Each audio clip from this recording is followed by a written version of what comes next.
Comecei a gravar. Boa noite. Vamos começar a aula, então. Unidade 2, sessão 3, né?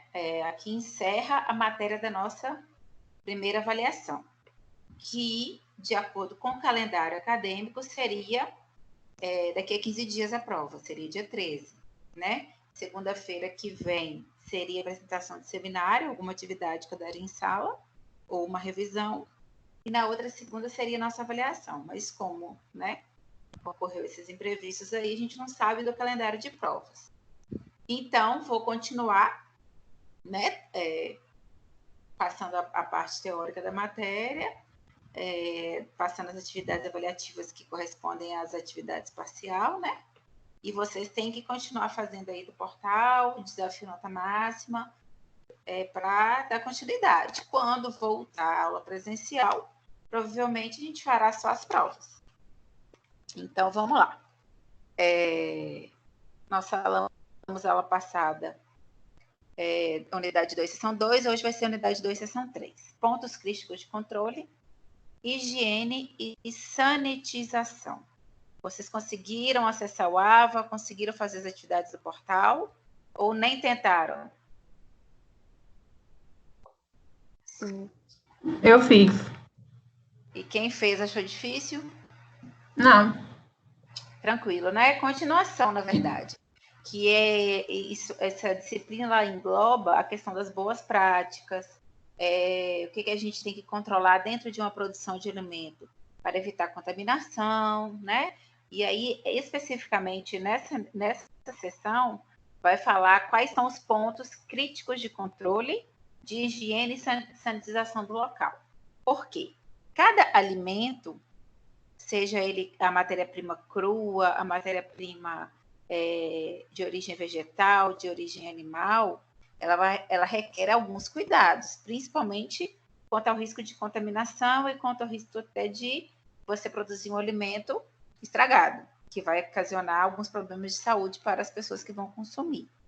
Então, essa unidade ela aborda justamente essa questão da contaminação cruzada, quais são os momentos da produção que tem o ponto mais crítico que a gente tem que preocupar mais.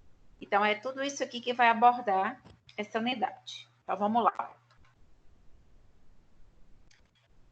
Estudamos, né, na sessão anterior, as principais resoluções e portarias federais sobre as boas práticas de fabricação, BPF. Veremos agora como organizar a produção de alimentos e como agir na prevenção da contaminação e da proliferação de micro-organismos.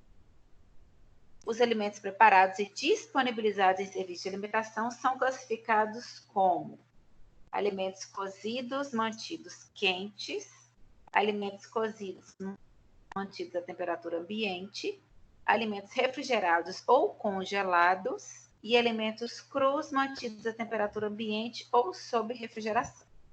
Então, vamos pensar aqui comigo, gente. Um restaurante normal, com self-service. Ele vai ter alimentos prontos, cozidos, que vão ficar ou no richô, né? Ou vão ficar numa bancada com água quente e gás embaixo. Vai ter que ser mantido quente. A que temperatura esse alimento pronto, seja ele feijão, arroz, um macarrão, uma carne, que foi preparada nessa cozinha e colocada no balcão para o self-service, a que temperatura esse alimento cozido deve ser mantido nesse tempo aí de exposição até a pessoa consumir? Qual a temperatura, gente, que a gente viu nas aulas passadas que deve se manter? Acima de quantos graus? Hein?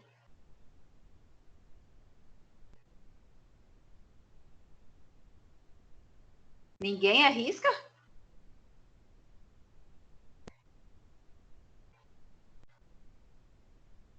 Gente, a quantos graus esse nosso alimento cozido vai ter que ser mantido na bancada?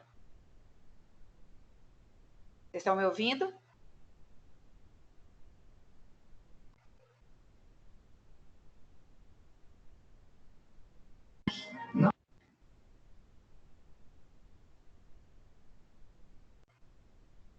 Gente, eu posso deixar o alimento na bancada esfriar? Não, não pode. Não. Mas por que não pode? Porque eu não vou agradar meu cliente que quer comer comida quente? Deixa eu ver.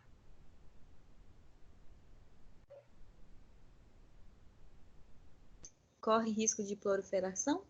Justamente. E qual é a temperatura, então, que a gente tem que manter esse alimento cozido?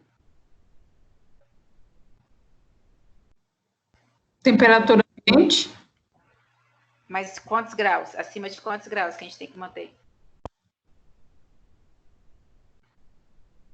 Acima de 35? Não. Não. Qual é a temperatura ótima de reprodução da maioria das bactérias?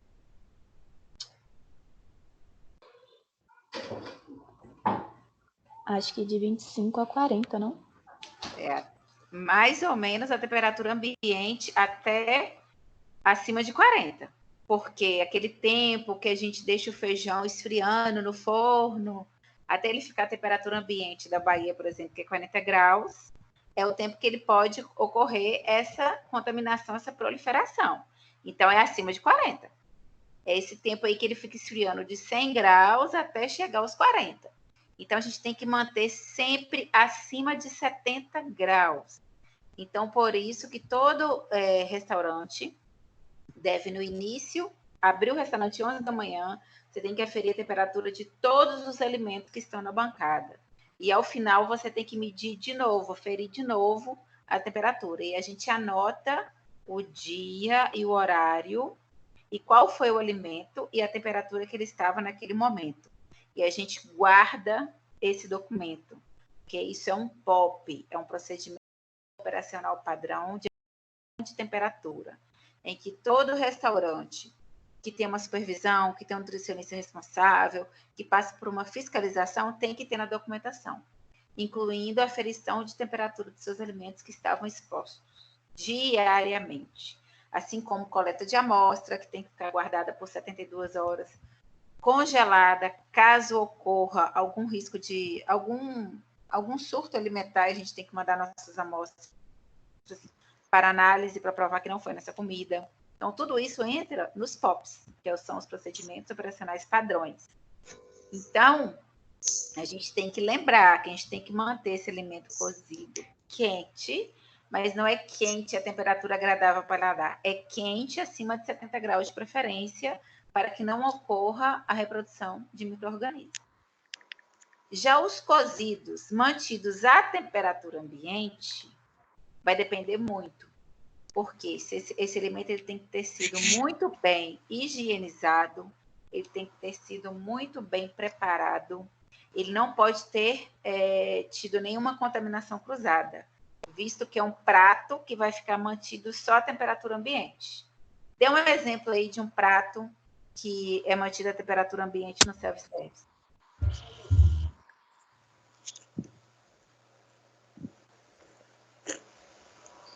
Uns tipos de salada? Então, na verdade, a salada ela deve ser mantida no balcão refrigerado gelado. Qualquer tipo de salada.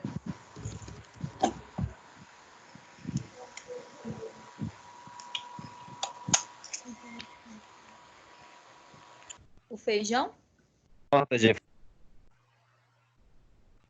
Gente, cozidos mantidos à temperatura ambiente. Quando a gente está no restaurante, você chega, geralmente tem um balcão quente, tem o arroz, o feijão, as carnes, o macarrão, um purê de batata, não é? Uma batata frita, e um outro balcão frio, que tenha todos os tipos de salada. Então, esses alimentos cozidos, mantidos à temperatura ambiente, quais seriam os exemplos? E está correto esse exemplo de ter alimentos mantidos à temperatura ambiente no balcão?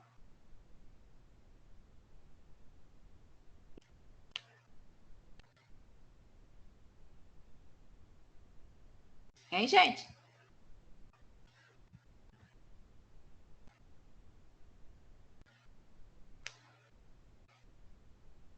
Tem uma farofa, assim, eu acho que a farofa fica na temperatura ambiente, não fica na parte que fica aquecido, não. Vocês estão pensando só na comida em si. Vamos pensar em tudo. em qualquer tipo de refeição, qualquer tipo de alimento servido em qualquer local de alimentação. Pode ser padaria, pode ser restaurante, pode ser lanchonete. E aí, qual alimento é cozido ou mantido a temperatura ambiente nesses locais?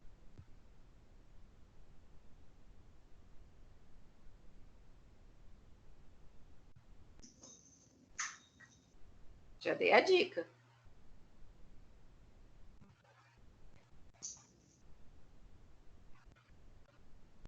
Ninguém, gente?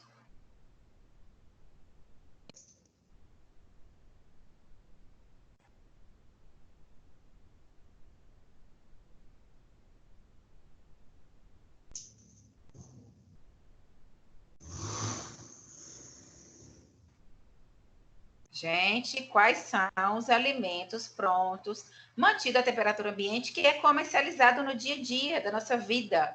De manhã, de tarde, de noite, pensem. Tudo que vocês compram está na temperatura de 70 graus?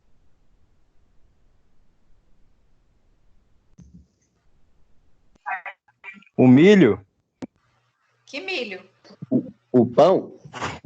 O pão. Da salada. Hã? O bolo também. Bolo, pão, torrada. Tem N produtos que são fabricados, e a partir do momento que eles são fabricados respeitando as boas práticas de fabricação, quer dizer que eles podem ficar um certo tempo mantidos à temperatura ambiente, que eles não vão estragar rapidamente, eles não vão ter uma proliferação de bactérias, de micro-organismos rapidamente. Aí, por exemplo, você comprou um pão de forma no supermercado. Como que esse pão de forma está armazenado no supermercado? Ele está na prateleira, na temperatura ambiente, ou ele está na geladeira? Hã? Prateleira. Na prateleira. Aí, quando você chega com ele em casa, você deve mantê-lo à temperatura ambiente ou você deve guardá-lo na geladeira? Temperatura ambiente. Mas aí ele vai durar mais onde? A temperatura ambiente ou vai durar mais se ele for guardado na geladeira? Na geladeira. Na geladeira. Pois é, porque a temperatura baixa, a mais ou menos 8 graus, que é a temperatura da geladeira, você vai conseguir retardar que alguns fungos, que no caso do pão são os fungos, né? Comecem a se proliferar.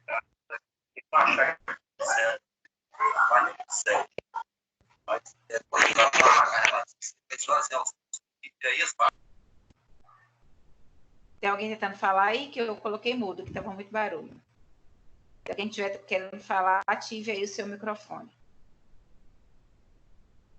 Então, os cozidos mantidos à temperatura ambiente são esses produtos prontos, respeitando as boas práticas, que podem ficar por um prazo, que vai estar escrito onde? Na embalagem. Produto deve ser consumido em tantos dias, né? Validade de tantos dias, validade até tal dia, principalmente o pão, por exemplo, que a gente está pegando como exemplo. Mas esses produtos ficam expostos à temperatura ambiente, que vai ter uma validade. Que se você guardar na geladeira, pode ser que você consiga prorrogar um pouco mais esse prazo de validade, ok? Alimentos refrigerados, congelados, é a mesma coisa. Se ele é refrigerado, ele vai ter que ser exposto ou refrigerado. E após o consumidor adquirir este produto e levar para casa, ele vai ter que manter refrigerado, senão ele vai estragar. E congelado é a mesma coisa, né? A gente viu já vários exemplos de alimentos congelados que devem ser... você deve escolher no final da sua compra do supermercado para que ele não fique muito tempo no carrinho. E quando chegar em casa, imediatamente você congelar. E, na verdade, em grandes centros, em locais que você vai demorar muito tempo, o ideal é que você leve uma bolsa térmica para o supermercado, para você condicionar esses produtos congelados, para até chegar em casa ele não descongelar, correndo o risco de não perder suas características organolépticas e até mesmo estragar. E os alimentos crus, mantidos à temperatura ambiente ou sob refrigeração.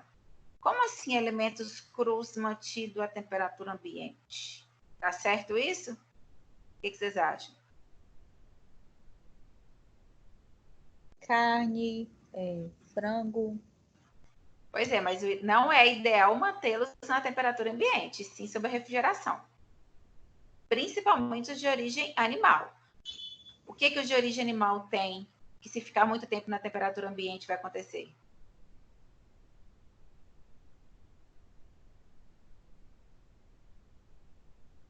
Hein, gente? Bactérias. Hã? Proteínas. E bactérias. Proteína, bactérias, água, nutrientes, que em conjunto com a temperatura ambiente, que é uma temperatura ambiente principalmente nossa, que vai ser uma temperatura boa de reprodução, vai ocorrer uma putrefação acelerada desse elemento de origem animal, principalmente, desse elemento cru. Então, o cru mantido a temperatura ambiente é por um período muito curto de tempo, que seria provavelmente do açougue até sua casa, do supermercado até sua casa, né? E já tem que chegar em casa e já colocar ou congelar ou deixar pelo menos na geladeira. Aí vamos agora pensar em restaurantes. Por exemplo, quando você chega num restaurante japonês, tem aquele monte de alimentos de origem animal, peixes, crus, que vão ser consumidos crus a temperatura ambiente. E aí, como que esse peixe, que essas preparações com esse peixe cru, né? Sashimi, aqueles enroladinhos, que são manipulados, que são acrescidos de arroz, de creme cheese, de outros temperos. E aí? Vocês acham que é arriscado ou que não é? Que não tem problema? O sushi man pode chegar para trabalhar às 5 horas da tarde, começar a fazer tudo ali com peixe cru, manter a temperatura ambiente, que 10 da noite vai estar ok. Pode consumir que não vai passar mal. E aí? O que vocês acham? Acho que não, porque vai ocorrer uma queda de temperatura. Como vai ocorrer a queda de temperatura? Por conta que ele vai ficar fora do refrigeramento. Hã? Por conta que ele vai ficar fora da refrigeração, da geladeira, freezer. Então, mas isso é bom? A gente pode deixar de 5 da tarde até 10 da noite? Não, não é aconselhável. Então, o aconselhável é o quê?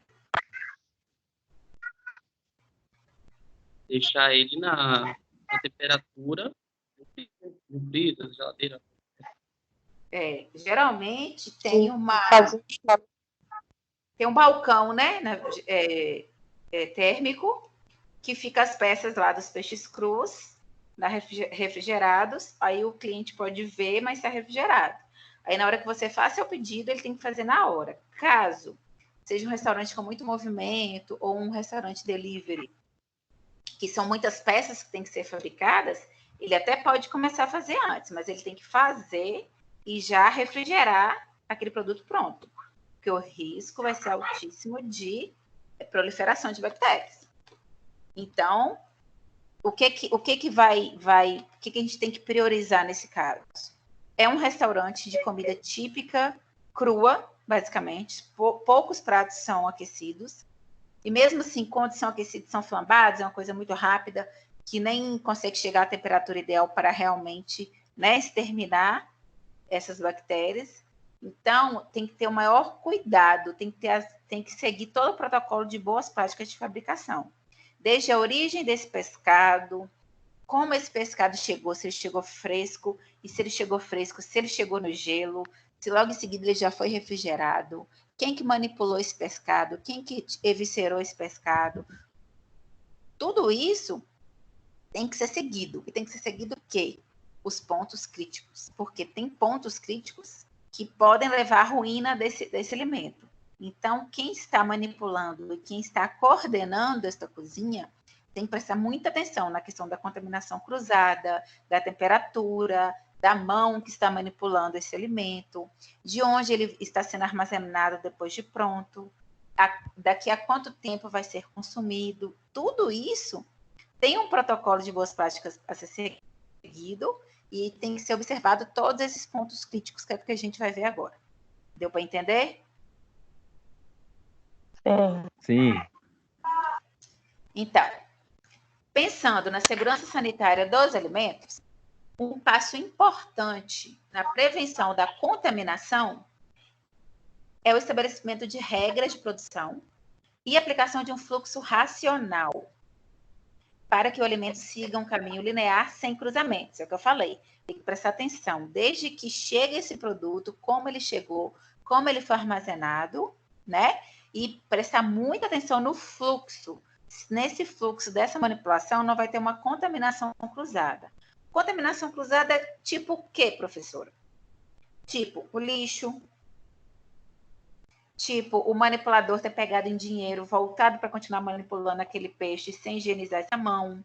Aquela tábua que ele utilizou, por exemplo, para eviscerar esse peixe, ele não lavou, não higienizou corretamente. Em seguida, ele já começou a cortar o filé desse peixe, que não vai passar por um processamento térmico, vai ser consumido cru. Então, tem várias formas de ocorrer esse fluxo aí cruzado que vai contaminar. Então, tem que ser seguido todo o protocolo para a segurança alimentar, né, pela segurança sanitária, para que não ocorra esse fluxo dentro da produção.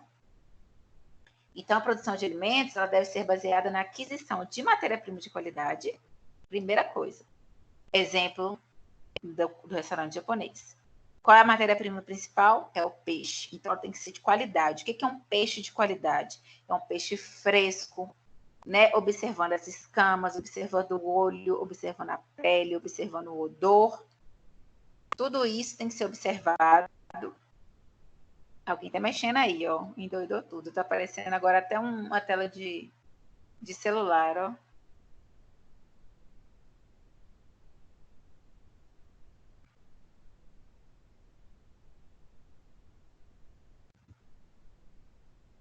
Vou voltar a tela aqui.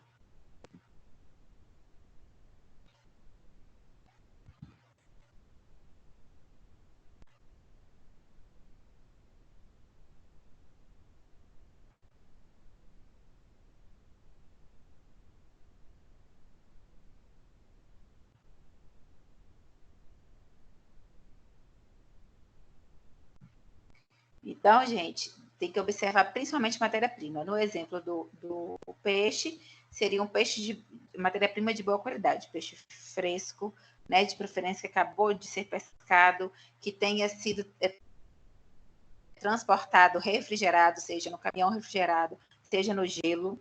Então, tudo isso vai contribuir para o nosso produto final ser de qualidade. Porque se você já pega um peixe que já tem muito tempo que foi pescado, que não foi armazenado corretamente, provavelmente já começou o processo ali de reprodução, né, das bactérias, porque está num ambiente propício, que vai levar à putrefação desse peixe. Então, a primeira coisa que a gente vai observar é a matéria-prima. Nesse caso, a gente tem como ver tanto visivelmente, né, as características organolépticas de odor, de tato, de visão mesmo, né? Como é que tá a barbatana, como é que tá o olho, como é que tá a escama. E se for um peixe industrializado, já congelado, é possível, pela embalagem, a gente ver o lote, a fabricação, a data, o local, e se ocorrer algum problema, tem como a gente rastrear. Às vezes a gente não vê umas propagandas falando assim, tal alimento de tal lote deve ser devolvido, trocado, tal alimento de tal lote não deve ser consumido, porque ocorreu algum problema, alguém informou, eles rastrearam que aquele problema foi de tal lote, de tal dia, de tal horário, estão recolhendo, e para que o consumidor não fique no prejuízo, eles devolvem, né? Você entrega e eles te devolvem um novo produto ou o valor em dinheiro. Então, isso é possível, esse rastreamento dos produtos e dos fornecedores, graças à impressão nas embalagens, né? Então, todos os afazeres de uma UAM devem focar a prevenção de acidentes de trabalho, prevenção de contaminação e de proliferação de micro-organismos, além de minimizar desperdícios e descartar adequadamente os resíduos. Lembra da atividade aí que era para ter feito do POP, que eu coloquei um exemplo de lixo, que é importantíssimo a UAM se preocupar com o descarte adequado do lixo? Por que vocês acham que é tão importante em uma cozinha seguir todas as regras, todas as leis e fazer um descarte adequado do lixo? O que vocês acham?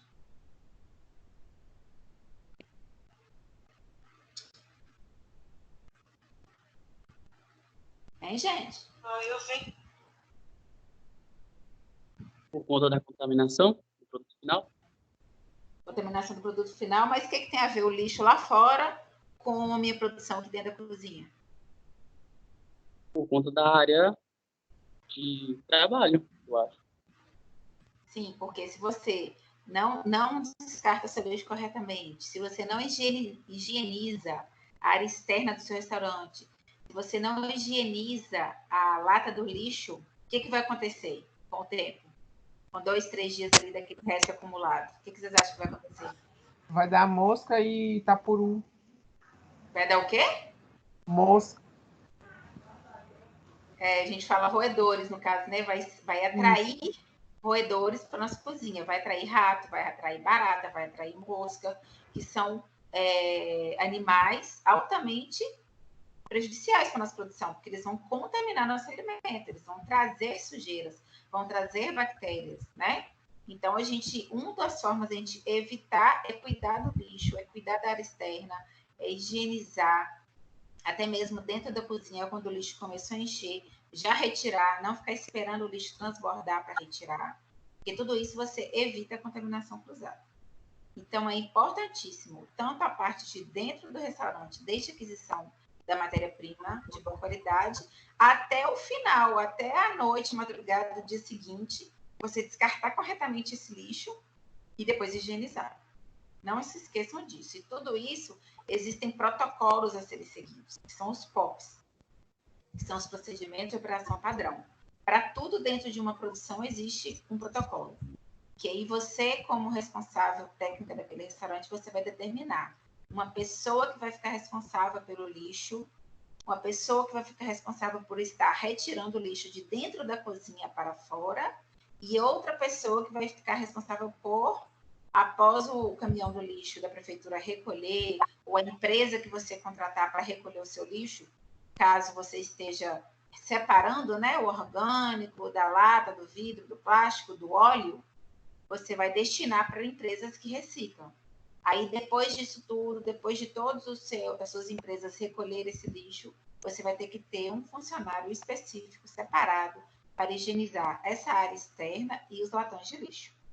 Porque mesmo que o caminhão passou e pegou o lixo, ficou um resto de comida, ficou aquele caldo nutritivo ali do lixo, que é ótimo para os roedores e baratas e formigas e vão atrair. Então, tudo isso, você tem que lembrar de estar preocupado com isso, porque não adianta você gastar uma fortuna de dedetização a cada 2 meses, uma vez por mês, se o problema está sendo na porta do fundo do seu restaurante que não está sendo higienizado da maneira correta. Ok? Perguntas?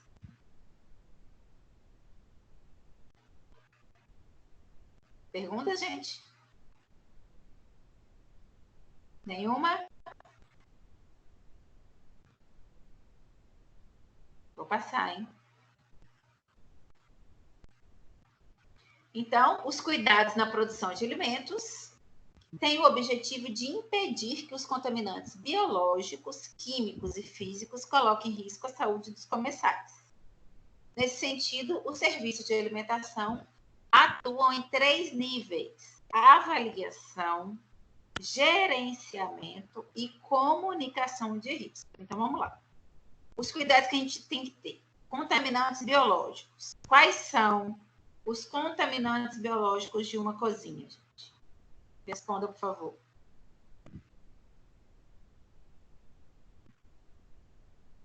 Alô? Quais são os contaminantes biológicos, gente, dentro de uma produção de comida?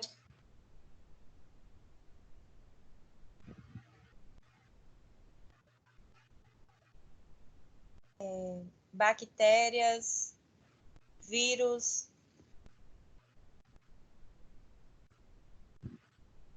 E aí?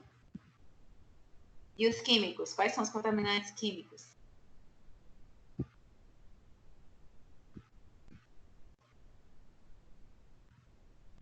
Agrotóxico? Também. O que mais? Os detergentes Produto de limpeza não autorizado? Produtos de limpeza, resquício de produtos de limpeza nas bancadas, resquício de produto de limpeza na higienização dessas comidas, por exemplo, você colocou de molho, né? As verduras, as frutas, as folhas, só que você não higienizou corretamente, você não conseguiu retirar completamente aquele hipoclorito que você deixou de molho por 15 minutos. Então, você pode estar contaminando quimicamente o seu alimento. E os físicos? Quais são os físicos? Um pedaço de madeira. O que mais? Pano de prato. Hã? Vidro, metal. Vidro, Metais. metal, pedra Cabelo. do feijão, cabelo, né? Da barba, cabelo da cabeça, pedaço de esmalte, pedaço de unha. Por isso que é tão importante seguir todas as normas, que é usar unha curta, não usar esmalte, usar touca, fazer a barba todo dia, catar o feijão, porque no meio do feijão sempre vem pedra, né? Ter muito cuidado quando for abrir as embalagens. O correto é que se tenha um estoque, né, com todo o alimento, e para sair desse estoque, ele seja tirado da embalagem e colocado numa vasilha. Porque pode acontecer, por exemplo, na correria da cozinha, a cozinheira rasgar de qualquer forma um pacote e cair, ou um pedaço de metal que está amarrando aquele saco, ou até mesmo aquele grampo, não vem aqueles temperinhos corante, orégano, pimenta do reino, às vezes eles vêm com grampo de papel mesmo. Aí se rasga muito rápido ali, pode cair um grampo na comida. E aí não vai ver, porque é pequenininho. Quando a pessoa comer, que ela pode machucar, pode até rasgar, pode rasgar no intestino da pessoa. É um risco até de óbito, dependendo de como for o tamanho desse grampo, como se ele estiver aberto. É um risco, é muito perigoso. Já aconteceu o caso também de palito, né? Aqueles bife rolê, que o pessoal recheia o bife, coloca palito de dente, ou então algumas coxinhas que tem o palito de dente. Aí pessoas que comem muito rápido, que não mastigam direito, que não está degustando aquela comida, corre o risco de engolir esse palito de dente. E aí, às vezes, engole, nem percebe, acha que era um pedaço de osso, quando está mastigando, engole rápido. E aí, depois, ele começa na digestão, lá no estômago, ele pode até rasgar o intestino da pessoa. Então, são problemas seríssimos que a gente tem que tomar cuidado na produção. Então, nesse sentido, o serviço de alimentação atua em 3 níveis: avaliação, gerenciamento e comunicação de risco. Avaliação. O responsável vai estar avaliando os riscos que aquela produção de alimento ali pode estar correndo, seja o risco de contaminação biológica, ou química, ou física, ou fluxo, né, não linear, contaminação cruzada, tudo isso vai ter uma pessoa responsável por avaliar e gerenciar. E depois comunicar, explicar, falar, olha, cuidado, em tal momento está acontecendo uma contaminação cruzada, não pode. Cuidado, você não está separando o feijão corretamente, você não está higienizando os folhosos corretamente.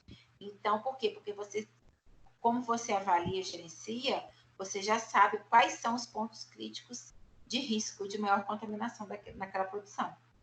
Então, você vai estar sempre orientando e alertando para evitar que ocorra essa contaminação nesse ponto crítico que a gente já sabe que é conhecido. Ok? Perguntas?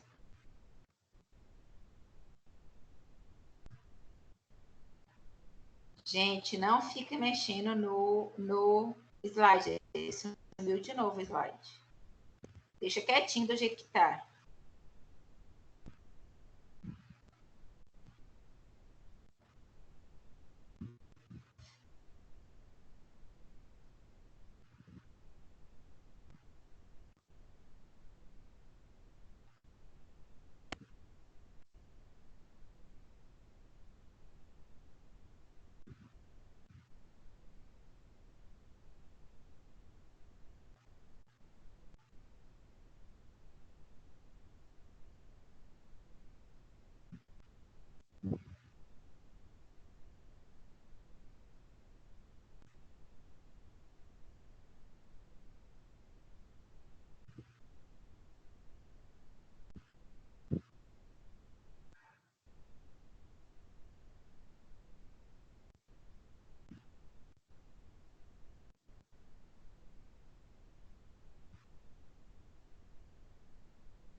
tô conseguindo projetar. Vocês mexerem alguma coisa aí.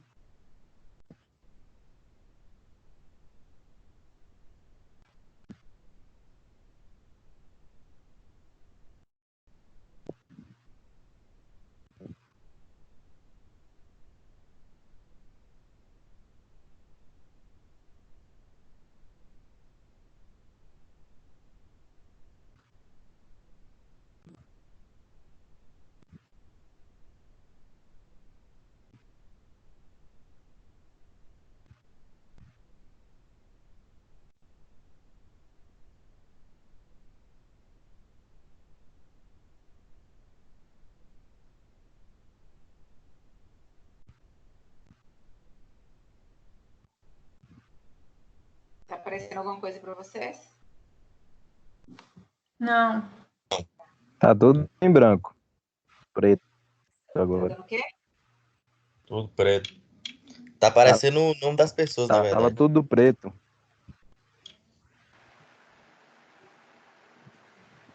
Tá aparecendo os nomes da pessoa pra mim. Pra mim também. Pra mim também. Eu acho que em doido esse negócio aí, alguém tava, tipo, gravando a tela em iPhone. Pois é, e não precisa porque eu vou Vai salvar. disponibilizar a aula.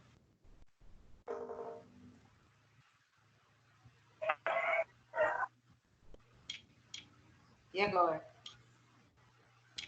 Tá aparecendo só o seu nome. Agora foi. Apareceu. Foi. Apareceu? Pra mim, não. Pra mim apareceu.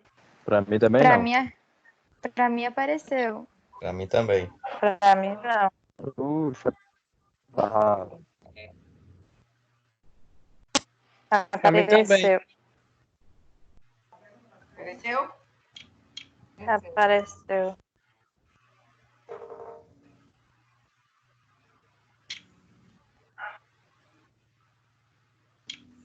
Então, vamos lá, passar para o slide. mas pra mim não apareceu nada ainda. Deve ser sua internet que tá devagar. Deve carregar daqui a pouco.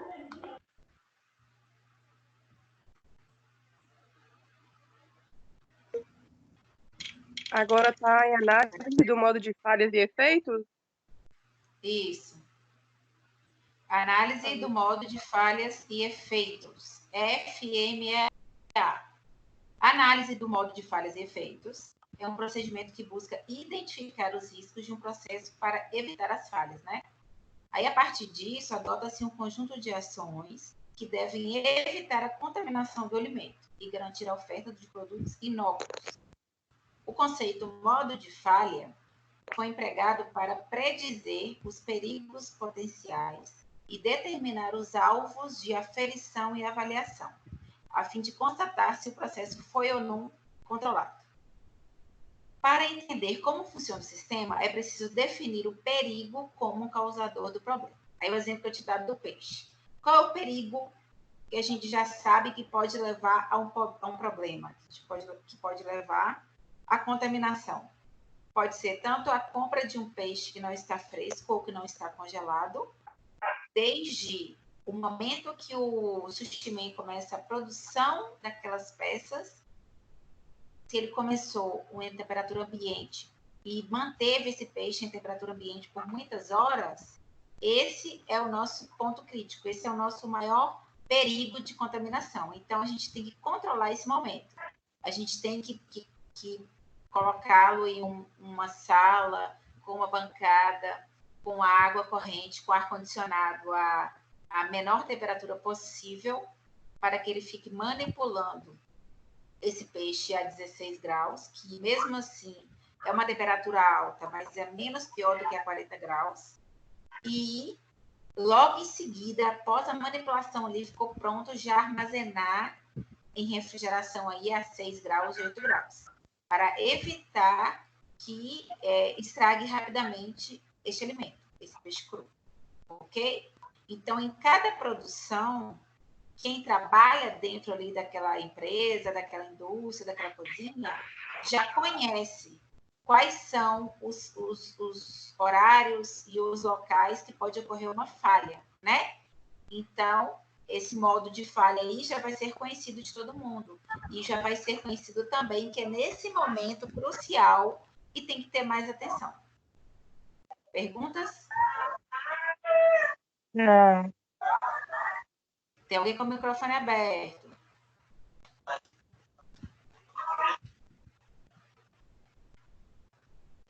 Aí, exemplo. Eu dei exemplo do peixe cru. Agora eu quero dar o exemplo da carne crua. A manipulação de carne crua apresenta uma série de perigos.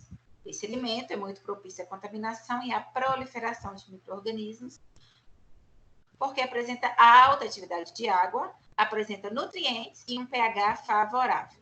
Então, a contaminação da carne pode ocorrer pelo contato com a faca ou com a tábua, né, de corte contaminada, ou pelas bactérias presentes nas mãos do manipulador.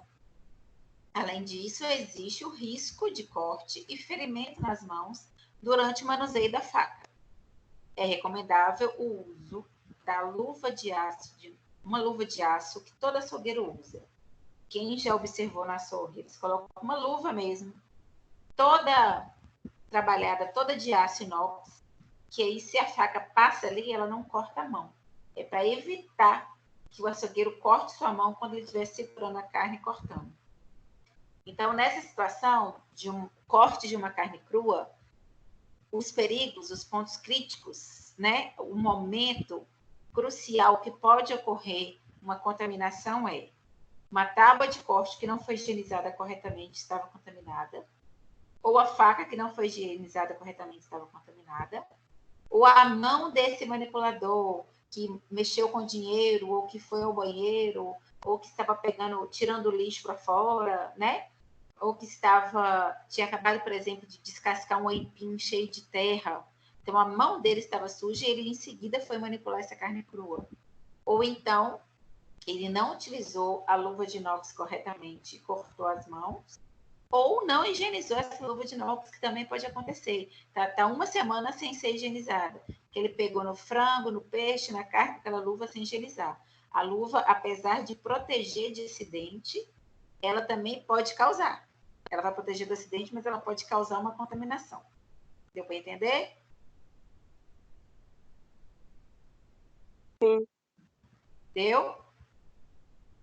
Perguntas? Não.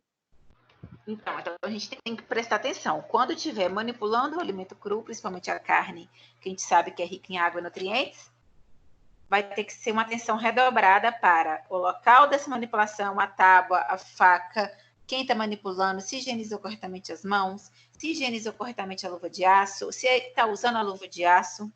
Então, você tem que lembrar que naquele momento tem que ter uma atenção redobrada de quem está gerenciando essa produção. Ok? Aí, a partir da identificação dos perigos, são criados os meios de controle e de evitar essas falhas, que são o quê? Higienização da tábua, manter uma tábua exclusivamente para carne, por exemplo, já iria ajudar bastante. Para evitar contaminação cruzada depois de pegar essa tábua da carne, que não foi higienizada corretamente, para cortar um alface, para cortar um tomate, por exemplo, que vai ser consumido cru, contaminação cruzada. Higienização das facas, usando exclusivamente para o corte de carne, a mesma coisa, né? Ter uma faca só para carne, não usar essa faca para outros alimentos, principalmente crus, que serão consumidos crus. Treinamento, a gente tem que estar sempre dando treinamento para os manipuladores, porque eles fingem que esquecem. Eles não esqueceram, mas eles fingem que esquecem. Eles querem sempre o atalho, eles querem sempre acabar logo. Eles não querem, que eles acham que eles estão perdendo tempo em parar, higienizar a mão, lavar a mão corretamente, né? Eles acham que é besteira. Não fiz nada, eu fui rapidinho ali fora, só fumei um cigarro. Aí eles acham que a mão está limpa. E graças ao coronavírus, eu acredito que muitas pessoas vão ter mais cuidado agora com a questão da higiene das mãos, porque todo mundo percebeu que é um transporte, né? Perigosíssimo para bactérias, vírus e qualquer contaminante, principalmente para o manipulador de alimentos. Então, a gente sempre tem que estar tendo treinamento aí, quinzenal, mensal, ou cada vez que troca alguém da equipe, porque eles fingem que esquecem. E lembrar da higienização constante de mãos. Se é uma cozinha problemática, que as pessoas realmente não gostam, aí você tem que arrumar um método aí para que todos higienizem, né? Existem vários exemplos aí. Tem pessoas que utilizam um apito, e toda vez que ela apita, todo mundo tem que correr e higienizar as mãos, tem que parar o que está fazendo para lavar a mão. Tem pessoas que premiam, faz um ranking lá de quem lavou as mãos mais hoje vai ganhar alguma coisa. Então, cada gerente ali daquela cozinha vai encontrar um meio de forçar mesmo que todo mundo higienize as mãos constantemente, a cada 20 minutos, ou ao fim de cada manipulação, quando você muda de uma sessão para outra. Então, a gente sempre vai encontrar um meio de incentivá-los. E lembrar, né, orientar, treinar quanto à manutenção da luva de aço, né? Mantê-la sempre em bom estado. Quando ela for cortada e começar a desfazer, a desfiar, tem que jogar fora, pegar uma nova. E também, enquanto ela estiver boa para uso, tem que ter a higienização correta dela. Ok? Perguntas? Estou falando muito rápido?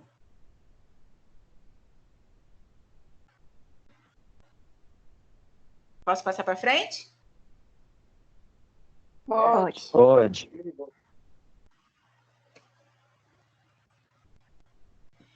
Pontos críticos de controle, PCC.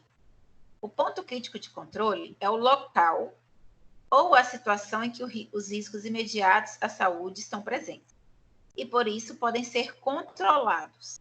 As medidas ou os procedimentos adotados para garantir a segurança do processo são denominados de pontos críticos de controle e apresentam diferentes classificações ou denominações, que é PCC1, PCCE, PCCP, PCC2, PCCR de reduzido e PCCR de retardado. Então, vamos lá. PCC1, operação na qual o perigo pode ser eliminado ou prevenido, naquele ponto em que é aplicado, né? Quando você já sabe o risco, e aí você já vai tentar eliminar esse processo no início da operação. Então, é o PCC1. PCCE, operação no qual o perigo é eliminado. PCCP, operação no qual os perigos são prevenidos, mas não necessariamente são evitados, são eliminados. Por exemplo, utilizar um ambiente com ar-condicionado no mínimo para que o sushi man manipule aquele peixe. Você está prevenindo, você está tentando diminuir a temperatura ambiente. Porém, não quer dizer que você vai conseguir eliminar o risco de que aquele peixe comece a ter uma reprodução acelerada aí de bactérias, de micro-organismos. PCC2, operação na qual os perigos são minimizados, são reduzidos ou retardados, mas não são eliminados nem prevenidos. Ele não foi eliminado, ele está ali ainda e também não foi prevenido. Você só tentou minimizar, mas não vai resolver muita coisa. Tem que ter a atitude mesmo de parar ali. Você tem que, na verdade, fazer o PCCE, que é eliminar, e não só minimizar, porque minimizar você vai estar prorrogando o início dessa reprodução bacteriana aí para estragar seu alimento. Se ele fosse estragar às 8 da noite, ele vai estragar às 8h30, por exemplo. PCCR reduzido, operação que reduz o aparecimento de perigo, ou retardado, né? Operação que retarda o aparecimento do perigo. Então, vamos entender aí mais na prática. Eu coloquei um fluxo ó, que tem no livro de vocês, que é a figura 2.2, que é o quê? Você recebeu a carne, né? É um fluxo de preparação de uma carne grelhada. Em um restaurante, vai grelhar a carne. Começa desde o recebimento dessa carne. Quem recebeu essa carne lá no almoxarifado teve que verificar a documentação dessa carne, se tinha o carimbo do CIF, como é que estava a embalagem, se a embalagem estava íntegra, se a embalagem tinha data de validade, data de fabricação, lote, se estava na temperatura correta, tudo isso vai ser observado quando chegar, que é um PCCR. Aí você vai aferir a temperatura, PCCR. Aí você espera para utilização sobre refrigeração. Quanto tempo ficou desde que descarregou essa carne, você foi aferir a temperatura e você foi colocar essa carne em refrigeração. É um outro PCCR. Aí foi para o pré-preparo dentro da cozinha. Aí lá o açougueiro manipulou, né? Ele pegou uma tábua, ele pegou uma faca, ele pegou a luva de aço, ele manipulou essa carne, tudo dentro de um local refrigerado, com ar-condicionado, para ficar mantido, armazenado sob refrigeração. Depois de todo corte, né, toda divisão, volta para a geladeira até na hora de ir para a panela para ser a cocção. Cocção PCCE. Aí vai para a distribuição, que é na bancada, lá no salão, né, no self-service ou à la carte. E tem que ter o controle da temperatura durante essa exposição, que é o PCCP. Então, vocês podem se confundir. Vocês têm que entender muito bem o que é cada símbolozinho desse e sempre estar fazendo uma comparação aí. Faz um cronograma desse para vocês lembrarem o que é o PCCR, o que é o PCCP, o que é o PCCE, quando que você pode eliminar, quando que você pode retardar, quando você pode diminuir em uma produção de qualquer tipo de alimento, que inclusive vai ser nossa atividade. Então, vamos voltar aqui.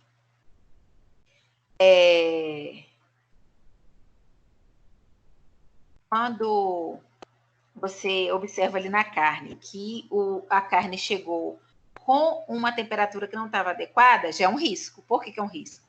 Porque a carne tem água, a carne tem nutrientes, a carne tem o pH adequado e não estava na temperatura ideal. Então, só nesse transporte, a carne já pode ter sofrido alguma modificação, alguma alteração e já está iniciando o processo de reprodução bacteriana ali que vai estragar, né, que vai contaminar. Então, é um perigo que deveria ser eliminado. Eliminado como? Se a carne não chegou na temperatura que você quer, você devolve. Você não fica com essa carne. Você tem que exigir que a sua matéria-prima seja de qualidade. E nesse exemplo da carne, ela tem que estar na temperatura ideal, na embalagem ideal, na variedade ideal. Porque você tem que eliminar o perigo. Você não vai arriscar de pegar uma carne duvidosa, ou uma carne sem o carimbo do CIF, ou uma carne que está com embalagem sem nenhuma descrição, né, desse produto. Pode ser uma carne clandestina, pode ser uma carne que não foi vacinada, pode trazer vários problemas para você. Então, você tem que eliminar esse perigo. Eliminar como? Nem aceitar. E aí, em cada alimento, né, em cada produção, vai ter um perigo que a gente vai conseguir prevenir ou eliminar, né, ou minimizar, a depender do momento ali dessa produção. Ok? Deu para entender mais ou menos ou tem alguém que não entendeu nada?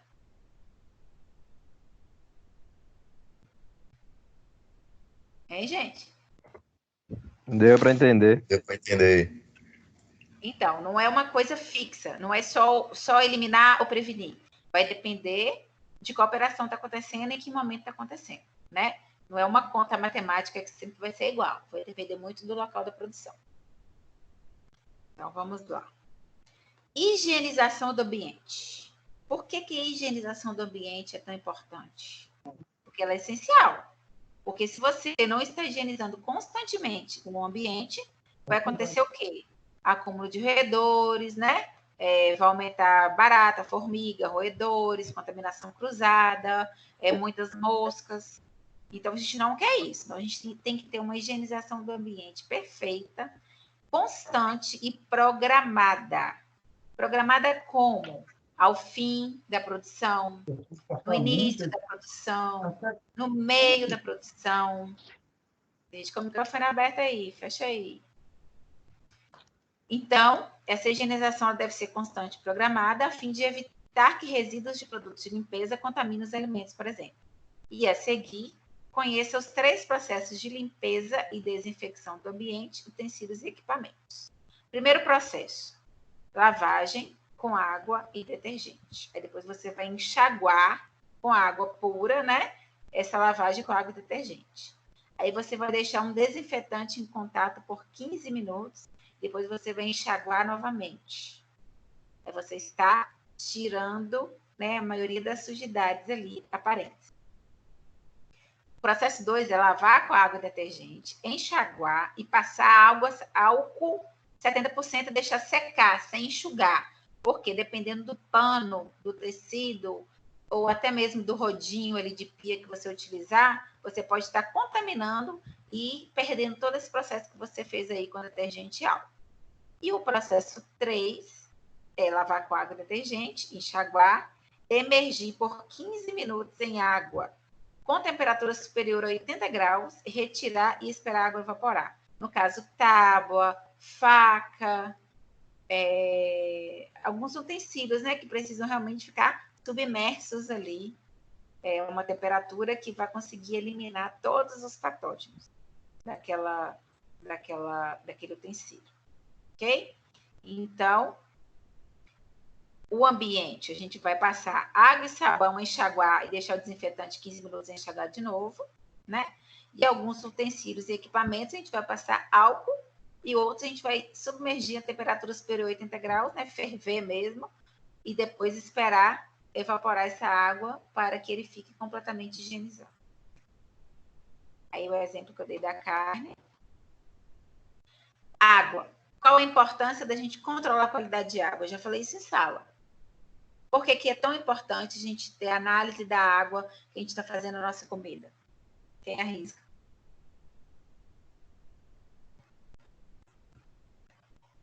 Hein, gente? Ou não é importante a gente controlar a água que a gente está usando? Eu imagino que uma água contaminada vai contaminar todo o alimento. Sim.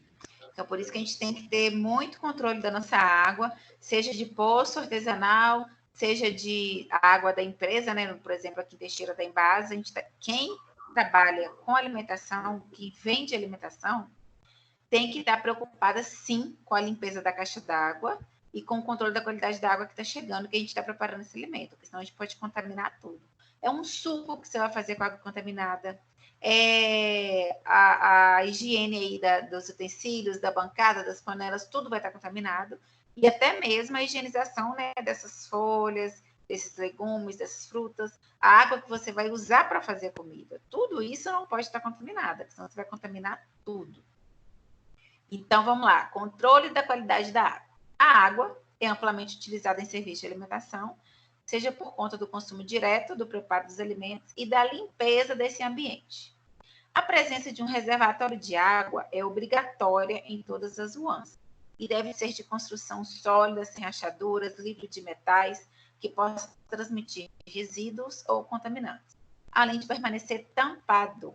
A água para consumo deve ser límpida, transparente, insípida e inodora. Sempre. Muitas vezes a gente percebe que a água da casa da gente, quando você, por exemplo, enche a máquina de lavar, ou até mesmo enche uma quantidade maior, né, numa panela, numa vasilha, você vê que ela está cheia de barro, barrenta, marrom. Às vezes ela vem com uma espuma branca de tanto cloro que eles colocam. Então, tudo isso é um risco muito grande. Por isso que em todo ano você tem que ter um reservatório de água. Porque quando você viu que a água da rua está chegando ou barrenta, ou com muito cloro, você não vai utilizar aquela, você vai utilizar a que está no seu reservatório. Ela tem que estar sempre límpida, transparente, insípida e inodora. Não se esqueçam disso. E a gente tem que estar sempre mandando para análise para que a gente fique respaldado caso aconteça alguma coisa. Fala, não, a nossa água não é aqui, a análise da nossa água. Então, o que a gente entende por água tratada? A água tratada é a água da rede de abastecimento clorada pela empresa de abastecimento do município, no nosso caso aqui em Embasa. Água fervida a 100 graus por no mínimo 2 minutos. Ou a água filtrada e clorada com no mínimo 1,5 miligramas por litro de cloro e no máximo 2,5 miligramas por litro de hipoclorito de sódio próprio para esta finalidade. Aí, por isso que eu estou falando, às vezes a água da Embasa vem com uma espuma branca e com um cheiro muito forte de cloro. Então, essa água, às vezes, até mancha a roupa, de tão forte que está o cloro. Então, é uma água que não pode ser utilizada para preparo de comida, nem na casa da gente. Então, quando a gente percebe isso na casa da gente, a gente faz o quê? A gente pega uma água mineral, a gente tenta ferver a água, a gente tenta, de alguma forma, tentar eliminar. Mas só que em uma cozinha que utiliza litros e litros e litros de água por dia, às vezes o funcionário ali não está atento a essa característica dessa água e começa a usar essa água ou barrenta ou com muito cloro, isso vai ser o quê? Uma contaminação química e até física, a depender do que está nessa água.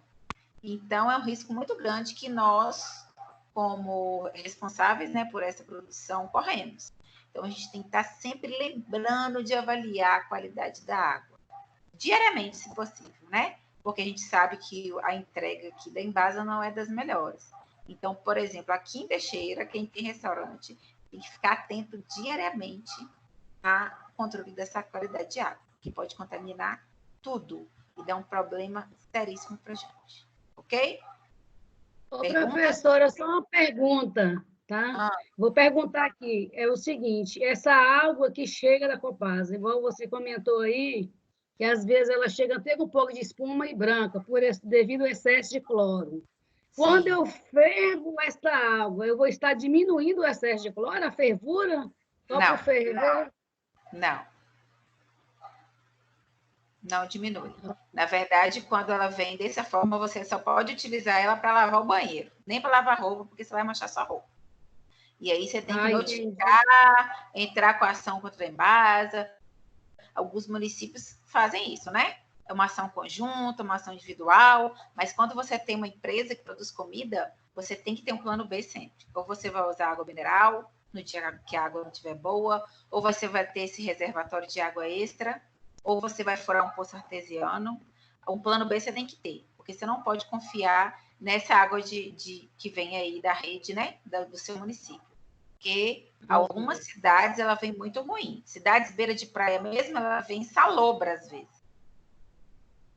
Então, tem que prestar muita atenção, ter esse controle de água muito rígido quando você vende, quando você comercializa alimentos. Ok? Ok. Respondido? Então, tá bom. Muito bem respondido. Vamos fazer intervalo agora de 10 minutos?